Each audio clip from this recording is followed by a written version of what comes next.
আল্লাহু আখরাজাকুম মিন বুতুনি উম্মাহাতিকুম লা তা'লামুনা শাইআ। বান্দা, তোকে মায়ের গর্ভে আমি আল্লাহ লালন পালন করেছি 9 মাস। এমন জায়গা যেখানে তোমার বাপেরও কোনো হাত ছিল না, মায়েরও কোনো হাত ছিল না। চাইলেও তোমার মা বাপ তোমাকে সেখানে কোনো সহযোগিতা করার মতো কোনো ক্ষমতা তাদের নাই। আমি আল্লাহ পৃথিবীর সব কিছু বানিয়েছি কোন শব্দ দ্বারা? আকাশ, বিশাল জমিন, বিশাল পাহাড় আর পর্বত, সমুদ্র থেকে শুরু করে সমস্ত মাখলুকাত আমি কোন শুধু কাফ আর নুন দুইটা অক্ষর দিয়ে তৈরি করেছি। কোন বলেছি জমিন হয়েছে, কোন বলেছি আসমান হয়েছে, কোন বলেছি পাহাড় আর পর্বত হয়েছে। বান্দা বিশ্বাস কর, লাকাদ খালাকনাল ইনসানা মিন সুলালাতিন মিন তিন সুম্মা জাআলনাহু নুতফাতান ফি করারিন মাকিন সুম্মা খালাকনান নুতফাতা আলাকাতান ফাখালাকনাল আলাকাতা মুযগাতান ফাখালাকনাল মুযগাতা ইযামান ফাকাসাওনাল ইযামা লাহমা। আমার আল্লাহ বলে, বান্দা বিশ্বাস কর, আমি যখন তোদেরকে বানানোর ইচ্ছা করেছি, তোদের পিতা আদমকে আমি নিজের হাতে মাটির সারাংশ থেকে নিজ হাতে আমি তৈরি করেছি। সেই আদমের মাটির সারাংশকে আমি বীর্য আকারে আদমের পিঠের মধ্যে দিয়েছি। ওই বীর্যটাকে সুম্মা জাআলনাহু ফি করারিন মাকিন, প্রত্যেকটা মাতৃগর্ভের সেই অন্ধকার গহ্বরে আমি সেই বীর্যটাকে আমি ধারণ করাই। সুম্মা খালাকনান নুতফাতা আলাকাতান, এরপরে আমি আল্লাহ নিজ কুদরতে ওই বীর্যটাকে আমি রক্তপিণ্ড বানাই। ফাখালাকনাল আলাকাতা মুযগাতা, আবার সেই রক্তপিণ্ডকে আমি গোশত বানাই। ফাখালাকনাল মুযগাতা ইযামা, এরপরে সেই গোশতকে আমি হাড্ডি বানাই। ফাকাসাওনাল ইযামা লাহমা, এরপরে আমি সেই হাড্ডির উপরে আবার গোশত আবরণ দিই। ফানশানাহু সুম্মা আনশানাহু খালকান আখার, এরপরে আমি আল্লাহ নিজ হাতে নিজ কুদরতে নিজে দেখে আমার প্রত্যেকটা বান্দাকে আমার চয়েস মতো, আমার ইচ্ছা মতো, আমার কুদরত আর শান অনুযায়ী আমি প্রত্যেকটা বান্দার চেহারা এমন করে বানাই, আমার যেভাবে ভালো লেগেছে আমি সেভাবে বানিয়েছি। একবার বানিয়েছি আর 10 বার দেখেছি আমার বান্দার চেহারার মধ্যে চোখটা যেখানে বসা দরকার সেখানে বসেছে কিনা, নাকটা যেখানে বসানো দরকার সেখানে বসে কিনা, যেই বান্দার যে অঙ্গ যেখানে মানায় যেখানে সাজে আমি সেখানে বসিয়েছি। খোদার কসম, আমার আল্লাহ যেভাবে প্রত্যেকটা মানুষকে সৃষ্টি করেছে, এর থেকে 1 ইঞ্চি যদি এদিক সেদিক করে ওই মানুষের সৌন্দর্য থাকবে না। আমার আল্লাহ বলেন, এরপরে বলতেছেন ফাতাবারাকাল্লাহু আহসানুল খালিকিন। মানুষকে সৃষ্টি করার পরম্পরা আল্লাহ উল্লেখ করার পর আল্লাহ বলতেছে, বান্দা আমি আল্লাহ কত সুন্দর সৃষ্টিকর্তা, আমি আল্লাহর কুদরত আর ক্ষমতা কত বেশি, আমি আল্লাহ বানাইলে সুন্দর করলে কত সুন্দর করতে পারি। এর যদি প্রমাণ তোরা পাইতে চাস তো তোরা তোদের চেহারার দিকে একবার তাকা, আমি তোর চেহারাকে কত সুন্দর করে বানিয়েছি। হাজার মাখলুককে একসাথে করে প্রত্যেকটা মাখলুক থেকে একটা একটা ফর্দা এনে এখানে বসান, আর সবচেয়ে কুশরি একটা মানুষকে বসান। খোদার কসম, ওই যে কোনো প্রাণী যতই বড় যতই সুন্দর হোক না কেন, তার থেকে ওই কুশরি মানুষটার আকৃতি সবচেয়ে সুন্দরই মনে হবে। এজন্য আমার আল্লাহ বলেন ফাতাবারাকাল্লাহু আহসানুল খালিকিন। কোরআনের এই আয়াতের মধ্যে আল্লাহ মানুষকে বলতেছে, তোরে যদি আমি এত সুন্দর করে বানালাম, এত কষ্ট আমি এত নিজে আগ্রহে নিজ উৎসাহে আমি নিজের আগ্রহে তোকে তোর মায়ের পেটের মধ্যে লালন পালন করেছি, এরপরে যেদিন তুই দুনিয়াতে এসেছিস তোর সাথে হাজার হাজার মানুষ একদিনে জন্মগ্রহণ করেছে। এমন অনেক মানুষ আছে দুনিয়াতে আসছে কিন্তু হতভাগা, দুনিয়ার সৌন্দর্য দেখার মতো চোখ আমি দিই নাই। এমন হতভাগা আছে দুনিয়াতে আসছে হাজার হাজার মানুষের সাথে মিশবে কিন্তু মানুষের সাথে নিজের মনের ভাব প্রকাশ করার জন্য কথা বলার শক্তি আমি দিই নাই। এমন অনেককে বানিয়েছি যাকে দুনিয়াতে পাঠিয়েছি ঠিক, তবে দুনিয়ার কিচির মিচির শোনার জন্য আমি কানের শ্রবণ শক্তি দিই নাই। তোকে আমি নিজে নিজ আগ্রহে দিয়েছি, তুই আমার কাছে চাস নাই, কোনো টাকাও দাস নাই, অনুরোধ করিস নাই। আমি আল্লাহ চাইছি বিদায়, দয়া করে অনুগ্রহ করে আমি তোকে 2টা হাত দিয়েছি, কথা বলার জন্য মুখের শক্তি দিয়েছি, দেখার জন্য চোখের শক্তি দিয়েছি, শ্রবণ করার জন্য কানের শক্তি দিয়েছি। বান্দা ওয়াজাআলা লাকুমুস সামা, আল্লাহ বলতেছেন ওয়াজাআলা লাকুমুস সামা ওয়াল আবসারা ওয়াল আফিদা। বান্দা তোর চোখ দিলাম, তোর নাক দিলাম, তোর কান দিলাম, তোর মুখ দিলাম। কেন দিলাম? লাআল্লাকুম তাশকুরুন। বান্দা যেন এই হাত দিয়ে তুই আমার শুকরিয়া আদায় করিস, আমার বন্দেগী করিস, যেন তুই এই চোখ দিয়ে আমার শুকরিয়া আদায় করিস, আমার বন্দেগী করিস, যেন তুই এই মুখ দিয়ে আমার ইবাদত করিস, এই মুখ দিয়ে যেন আল্লাহ আল্লাহ জিকির বের হয়, এই কান দিয়ে যেন কোরআনের আওয়াজ আর কোরআনের তেলাওয়াত তুই শ্রবণ করিস, এই চোখ দিয়ে দেখে দেখে যেন 30 বার কোরআন তুই পড়িস। বান্দা আমি তোকে এগুলা দিয়েছি আমার শুকরিয়া আদায়ের জন্য, আমার ইবাদতের জন্য। লাআল্লাকুম তাশকুরুন। বান্দা আমি এগুলা দিয়েছি আমার ইবাদতের জন্য, দিয়েছি আমার ইচ্ছায়। আজকে কি কারণে বান্দা তুই আমার দেওয়া নিয়ামত দিয়ে আমার নাফরমানি করিস? আল্লাহর কোন বান্দা যখন কোন একটা নাফরমানির দিকে একটা কদম বাড়ায়, আমরা আল্লাহ তখন ডাক দিয়ে বলে, ইয়া আইয়ুহাল ইনসান মা গররাকা বিরব্বিকাল কারীম। বান্দা তোকে কে ধোঁকা দিল? আমি তোর এমন কি ক্ষতি করলাম? আমাকে তোর শত্রু কে বানাইলো? কে আমার ব্যাপারে তোকে ভুল বুঝাইলো? আমি তো কখনো তোর কোনো ক্ষতি করি নাই, আমি তো তোর উপকার করেছি, আমি তো তোর উপকার করেছি। আমি তোকে হাত দিয়েছি, পাও দিয়েছি, তোর রক্ত মাংস আমার দেওয়া, তোর হাড্ডি, তোর গোশত, তোর সবকিছু, চোখ কান সবকিছু আমার দেওয়া। দুনিয়াতে তোকে চলার জন্য, তুই চলার জন্য আমি সূর্য বানাইছি, চন্দ্র বানাইছি, দুনিয়াতে আমি জমিন আর আসমান বানাইছি। কুল আরাইতুম ইন জাআলাল্লাহু আলাইকুমুল লাইলা সারমাদান ইলা ইয়াউমিল কিয়ামাহ মান ইলাহুন গায়রুহু ইয়াতিকুম বিজিয়াইন।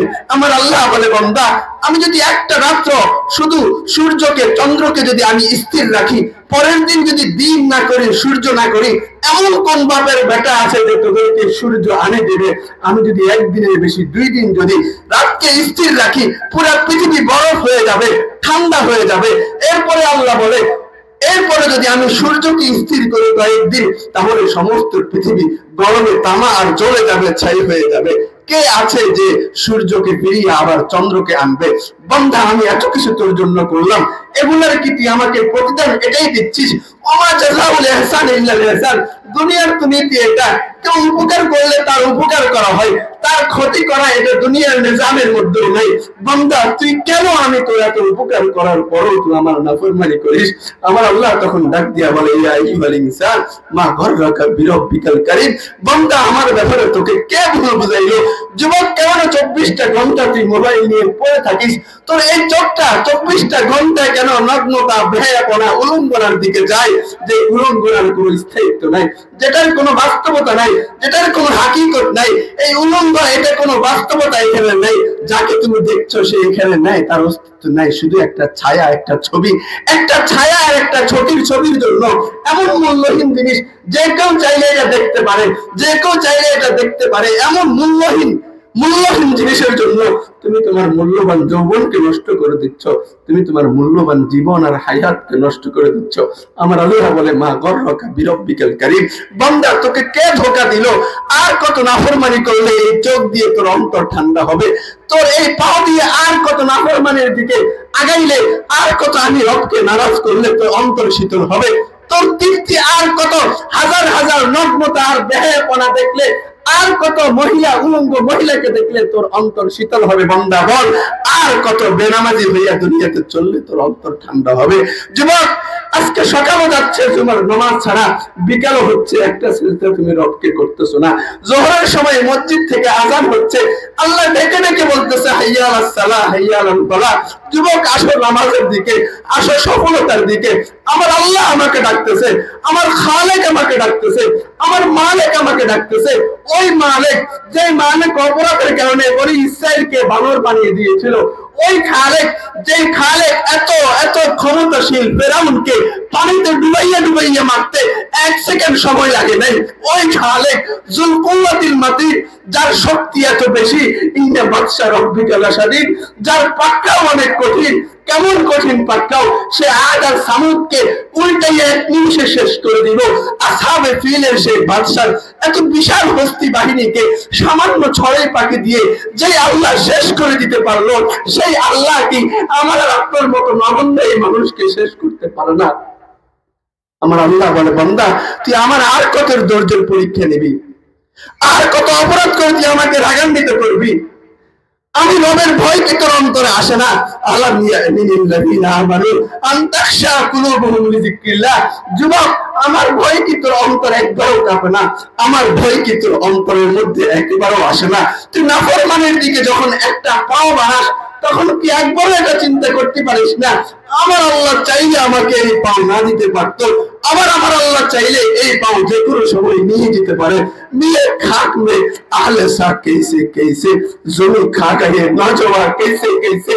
কত যুবক সকালবেলা হুন্ডা নিয়ে সুস্থ সবলভাবে বের হয়, বিকালবেলা ল্যাংড়া হইয়া রোজা হইয়া পা হারাইয়া চোখ হারাইয়া বাড়িতে ফিরছে।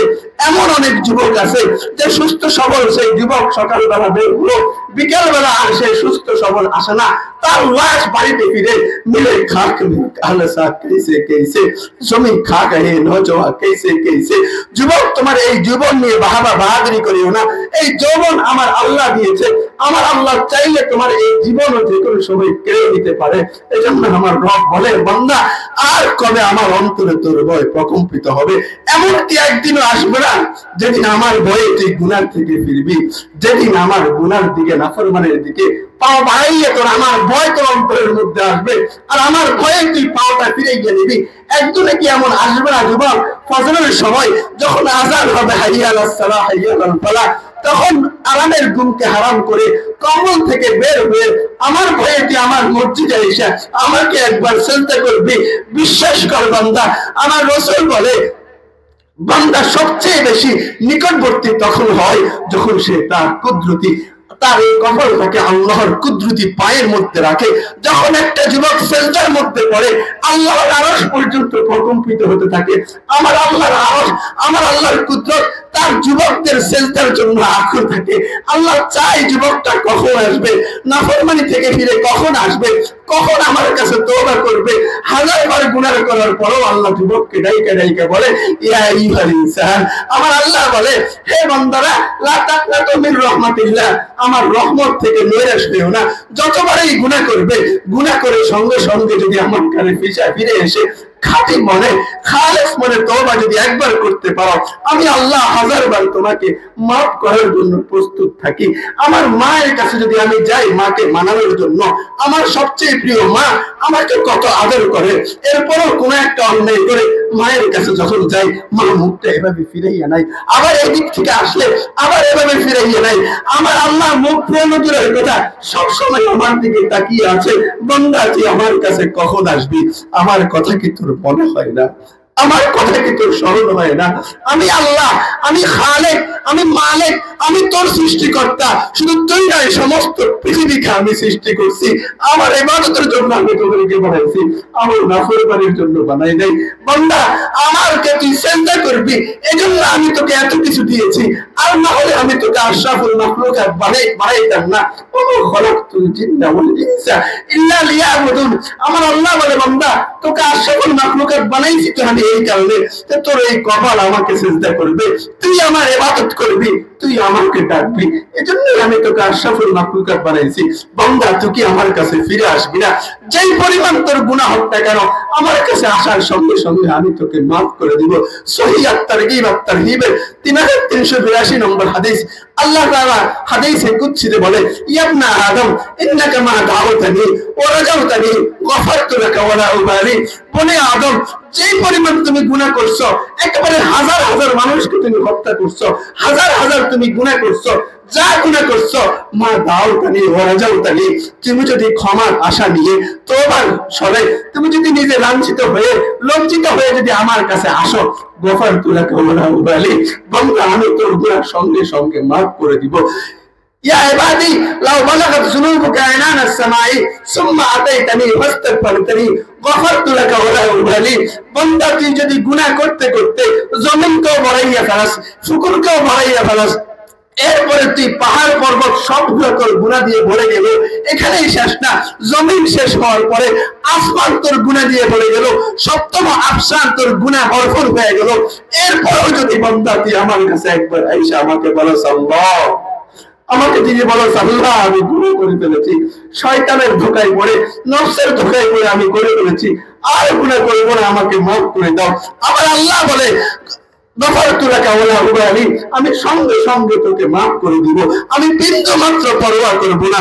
এরপরে আমার আল্লাহ বলে ওয়ালাউ আতাইতানি বিকুরাবিল আরদি খাতায়া, বান্দা তুই যদি এই জমিন ভর্তি আমার কাছে গুনাহ নিয়ে আসস লা আতাইতুকা বিকুরাবিহা মাগফিরা, বান্দা আমি জমিন ভর্তি ক্ষমা নিয়ে তোর কাছে উপস্থিত হব। তুই যদি আসমান ভর্তি গুনাহ নিয়ে আমার কাছে আসিস, আমি তোর কাছে আসমান ভর্তি তোর কাছে ক্ষমা নিয়ে আমি উপস্থিত হব। তুই যদি এক কদম আমার দিকে আগাস, আমি 2 কদম তোর দিকে আগাবো।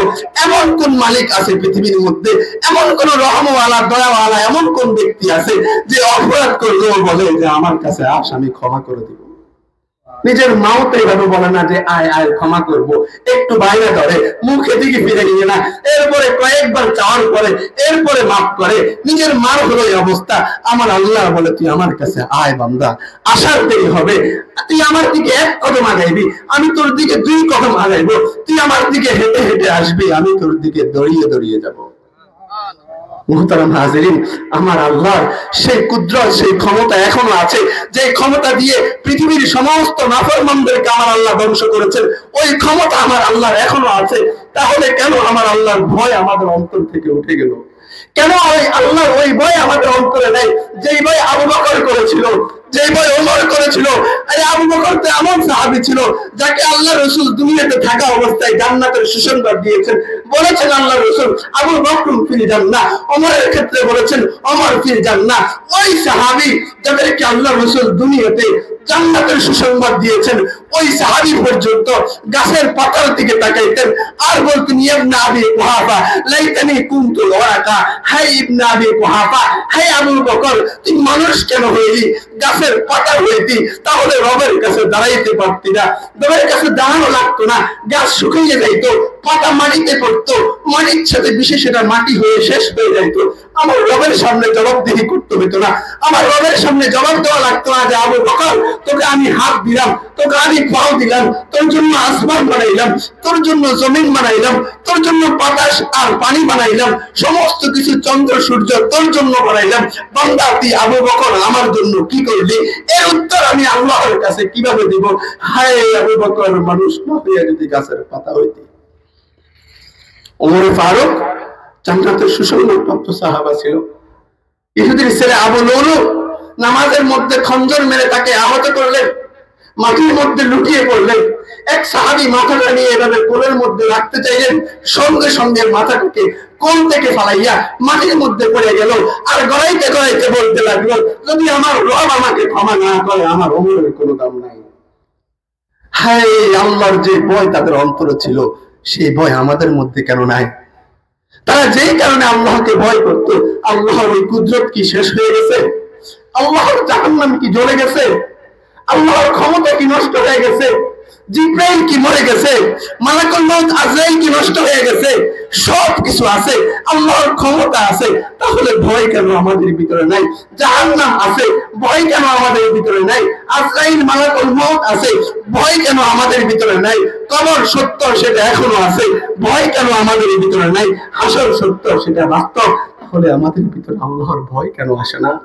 যে ভয় আবু বকরের ভিতরে ছিল, যে ভয় ওমরের মধ্যে ছিল, যে আল্লাহ রসুলকে সৃষ্টি না করলে আল্লাহ কিছু সৃষ্টি করতেন না, ওই রসুলের ব্যাপারে পর্যন্ত আয়েশা বলে নামাজ পড়তে পড়তে পড়তে পড়তে পা মোবারক ফুলে যাইতো, পা মোবারক ফুলে যাইতো। যখন দাঁড়াইতে পারতো না তখন বসে পড়তো, বসে বসে এরপরে নামাজ পড়তো। ওই ভয়, আল্লাহর ওই ভালোবাসা, ওই মহব্বত আমাদের থেকে কই গেল? যেই উম্মতকে জাহান্নাম থেকে বাঁচানোর জন্য প্রিয় হাবিব তায়েফের ময়দানে রক্তাক্ত হয়েছে। আমার রাসূল জানতেন তায়েফবাসী রাসূলের কদর করবে না, রাসূলকে কষ্ট দিব জানতেন। এরপর আল্লাহ রাসূল তায়েফের ময়দানে দাওয়াত দেওয়ার জন্য গিয়েছেন। একদিন, 2 দিন, 3 দিন দাওয়াত তারা কবুল করতেছে না।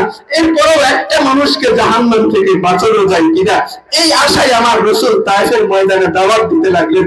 আর ওই দাওয়াত দেওয়া অবস্থায় 4-5 দিন যাওয়ার পরে যখন মুহাম্মদ আরবি এখনো ফিরে আসতেছিল না, তায়েফের ছেলেরা ছেলেদেরকে, যুবকদেরকে, ওই তায়েফের মানুষ, ওই নির্মম মানুষগুলা যুবকদেরকে লেলিয়ে দিল আমার রাসূলের প্রতি।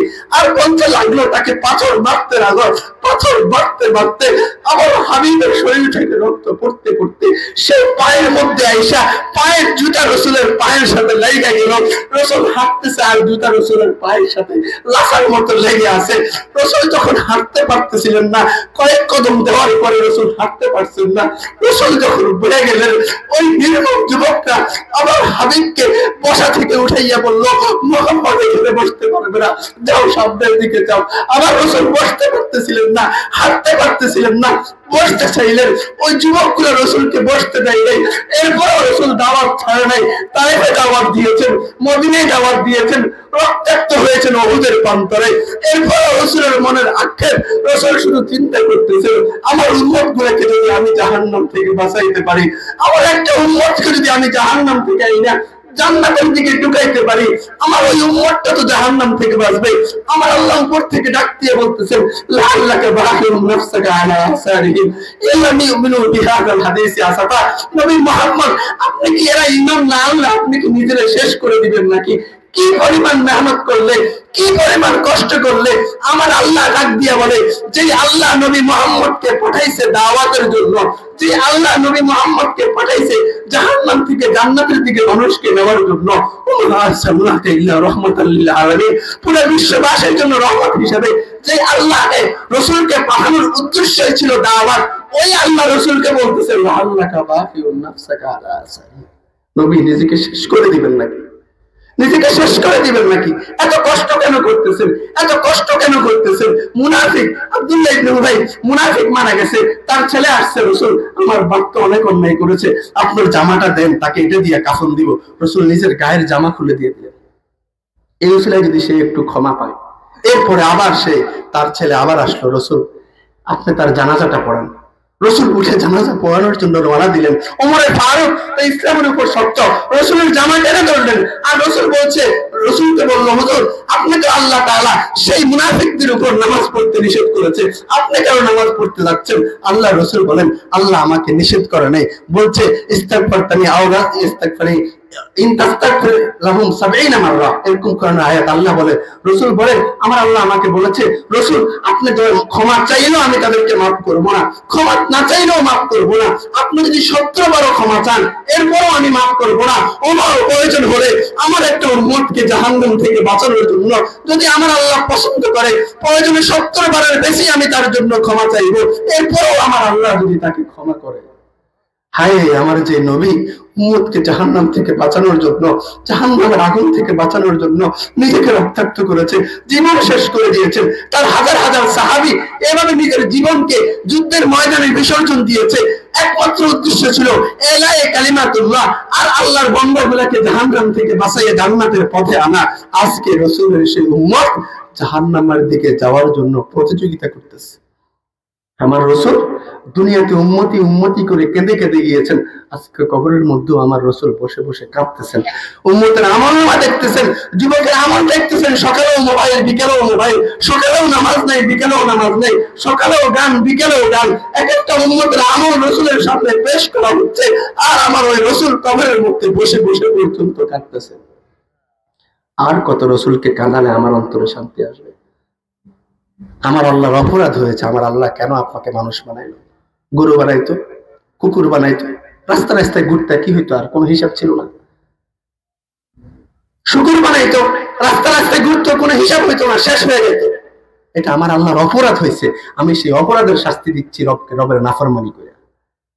এই জন্য মহতারাম হাজিরিন, আমার আল্লাহ বলেছেন, যতই অপরাধ করো, একবার যদি আমার আল্লাহর কাছে খাঁটি মনে তওবা করেন, আল্লাহ সমস্ত গুনাহ মাফ করে দেন। তওবা করার পরের কাজ হচ্ছে এরপরে আমাদেরকে পরের জীবনটা এই গুনাহগুলোর পুনরাবৃত্তি না করা। নামাজ ছেড়েছেন, তওবা করেন, ক্ষমা চান, এরপরে আর নামাজ ছাড়বেন না। মোবাইল দেখেছেন, বেহায়াপনা উলঙ্গপনা দেখেছেন, আজকে এখানে বসে তওবা করেন, আর কালকে থেকে, এখন থেকে মোবাইল দেখা বন্ধ করে দেন। আমার আল্লাহ ক্ষমা করে দিবে। আমার আল্লাহ গফফার, সাত্তার, আরহামার রাহিমিন, তার থেকে বড় দয়ালু আর কেউ হয় না, তার থেকে বড় মেহেরবান আর কেউ হয় না। এজন্য আল্লাহর কাছে ক্ষমা চাই, দোয়া করি, এবং নিজের জীবনটাকে সাজাই। ওই মৃত্যু, ওই দুনিয়ার হায়াত যে কোনো সময় শেষ হইতে পারে, আর মৃত্যু আমার কাছে যে কোনো সময় আসতে পারে। এই জন্য মৃত্যুর জন্য যে কোনো সময় প্রস্তুত থাকতে হবে। আমার রাসূল বলেছেন, একটা রাত্র যেন এমন না যায় যে তুমি মৃত্যুর জন্য প্রস্তুত না, কারণ এই রাত্রেই তোমার শেষ রাত্র হতে পারে। এই জন্য সকলেই মৃত্যুর জন্য প্রস্তুতি নিই, নিজের আখিরাতকে সাজানোর চেষ্টা করি। আজকে আমার কাছে সুযোগ আছে, 2 দিন পরে এই সুযোগ আর থাকবে না। আজকে সুযোগ আছে, আমি সমস্ত তওবা গুনাহ করে তওবা করে সমস্ত গুনাহ ক্ষমা কইরা আমার আগামী জীবনটাকে সুন্দর করে আখিরাতের সফলতার জন্য আমি কাজ করতে পারতেছি। যেদিন দুনিয়া থেকে চলে যাব সেদিন আমার কাছে এই সুযোগ আর রব্বির জিউল লালি আমালু সালিহ, আল্লাহ কোরআনের মধ্যে বলেছেন প্রত্যেকটা অপরাধী আল্লাহকে বলবে, আল্লাহ আল্লাহ আজকের জন্য আমাকে একটু সুযোগ দেন, দুনিয়াতে যাই আমি সব ঠিক করে আসি। আমার আল্লাহ বলেন লা ইউবাদদিলু কালিমাতি, আমার যে কথা যে ওয়াদা সেটার মধ্যে কোনো পরিবর্তন হবে না। পৃথিবী থেকে আসার পরে আর কাউকে পৃথিবীতে ফেরত দেওয়া হবে না। এই জন্য সুযোগ থাকতে সুযোগটাকে কাজে লাগাই, ওই সুযোগ হাতছাড়া হওয়ার আগে এই সুযোগটাকে আমরা কাজে লাগাই, আল্লাহর কাছে ক্ষমা চাই, প্রত্যেকটা গুনাহের জন্য তওবা করি, আগামী জীবনটাকে গুনাহ থেকে বাঁচাইয়া রাখি। আল্লাহ আমাদের সকলকে তৌফিক দান করুক। ওয়া আখির দাওয়ানা আলহামদুলিল্লাহি রাব্বিল আলামিন।